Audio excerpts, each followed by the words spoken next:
Good evening. Mayor, you Yes. seem to spend a lot of time in the debate avoiding any mention of the words Donald Trump. Are you worried that you're getting tied to him, and are you worried that that's toxic for you? No. I think in a debate format like this, we just have way too much to say and not enough time to say it. So it was not a conscious effort at all. I can tell you that I'm happy to answer any of your questions about President Trump.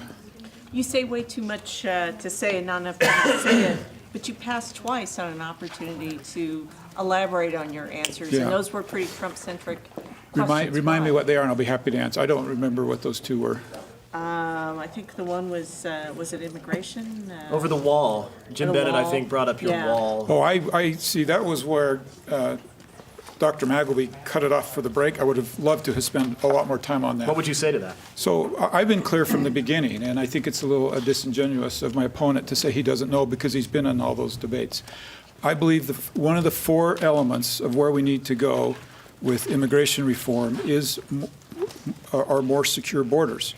And I say borders with an S. This is not just our southern border. This is our northern border. This is our ports and our seaports. And I believe that we should use the best technology that we have, the best resources that we have, to figure out how we secure those borders. In many cases, it's simply giving our border control more resources to do that. And I've been clear that if there are parts of this thousands of mile stretch that require a wall, then I would support that. But I in no means see a sea-to-sea wall going across our country.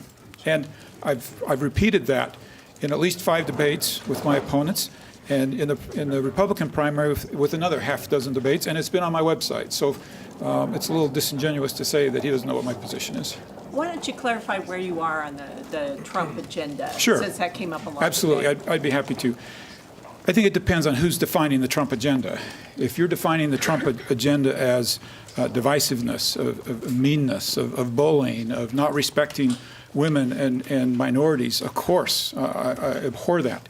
And I think if you look at my personal life and my time as mayor, you'll see there's been no room for that. It's not my style in any way, shape, or form.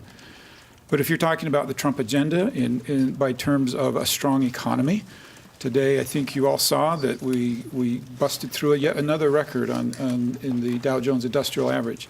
If you're defining the Trump agenda as good nominations to the Supreme Court, like Neil Gorsuch, if you're defining the agenda as tax reform, as a strong presence internationally. I like what President Trump did in Syria originally when he was fairly new in office. I like the way that he's being tough with Iran. If you define the Trump agenda as being tough on Washington insiders and in business as usual, those are the types of things that I hear every day by the residents of the 3rd District. Everywhere I go, they're asking about those issues, and they want to see progress on those issues. What do you like about the president's approach to Iran and his handling of the Iran deal? Yeah, so I think a lot of people don't understand, and I'm sure the press does, but by decertifying, you're not blowing up the deal. You're basically looking at Congress and giving them an opportunity to act. There are 2 things that really bother me with the Iran deal specifically. One is that we don't have the ability to do the proper inspections. The second is that the whole thing sunsets in 10 years. Most people don't realize that. And I think what the president is trying to do is strengthen his negotiating hand. And that's all he does by decertifying. He doesn't blow up the deal. It sounds like he's starting the sunset now, though, by decertifying it. That's a potential outcome. But the first thing is a nod to Congress to see if they want to bring back the sanctions. And if Congress doesn't, then we'll see where this thing goes. A lot of what you see President Trump do is really putting Congress in a position to act where they should have acted to begin with. Mayor, I think Jim Bennett, when he brings up the whole idea of Republicans and Democrats being broken, if you get to Congress, you kind of blend into the one of 435. How would you stand out? What would differentiate you from another politician behind a podium answering questions? Yeah. I remember when I ran as mayor 8 years ago, I heard almost the same thing and slightly worded differently, which is you can't do any good, you can't make any difference, you're going to just be like everybody else. And it took me a while to calibrate as a mayor to figure out how to be impactful. But I think the residents of Provo have seen that I find myself in a situation, learning how to navigate that and learning how to solve problems, difficult problems. And that would be my goal, to get back there, to navigate myself in a position where I can actually be instrumental in solving difficult problems. On North Korea tonight, you talked a lot about how sanctions weren't working and the approach wasn't working. But your opponents made a lot of, or expressed a lot of concern about the way Donald Trump is handling the situation with Kim Jong-un over Twitter. Your thoughts specifically on how the president is using Twitter and this war of words between the two leaders? I believe it is a fundamental principle that's on the periphery, and what's really going on behind the scenes is happening with people like Rex Tillerson and others who I have a great deal of confidence in.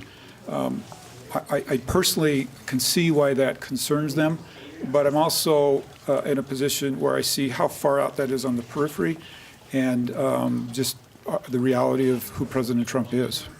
So if people vote for you and your support for the Trump agenda, how do they know when you're going to support Trump and when you aren't? I mean, North Korea is a good example of his actions causing a lot of concern among a lot of people.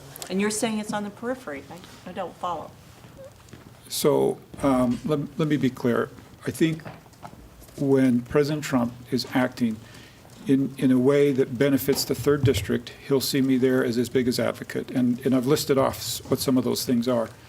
And I do think that there's quite a bit of talk about his behavior and the things that he's doing. And to the extent that that's relevant, I understand why that's an important dialogue. But I'll reemphasize this point, that some of his toughest critics use that exact same technique to criticize him. So when you say to the extent relevant, when isn't it relevant what the leader of the free world says on Twitter and riles everybody up over an issue? When isn't that relevant? No, I'm not saying it isn't relevant. But I'm also not saying that I'm here to criticize that strategy of the president in that specific case with North Korea. Do you support the elimination of the Department of Education? I'll say this, and I said this in the debate. Can you say yes or no? Because you didn't answer in the debate. Yeah, no, I've said throughout the campaign yes, but let me put a little color with that, if I may.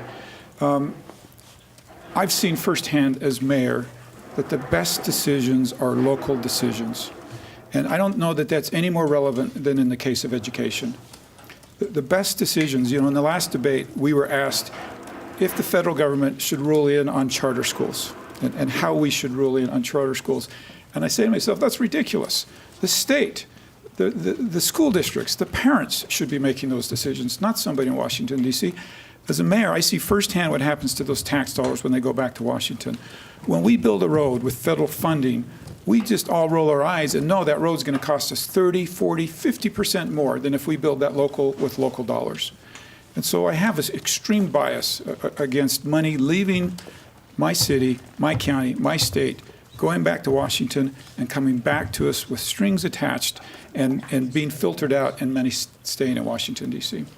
Your opponents talked about how you're below 50% in the polls, even though you have a substantial lead. I mean, it is the most Republican district in the state and certainly one of the most Republican in the country. Why do you think you're not over that mark? I'm not why sure do you think that you're not further ahead? Because there's 3 opponents. Yeah, well, no, I take that back. There's 8 opponents, and they all split up the vote. I don't know that there's a single one of them that wouldn't die to trade me places.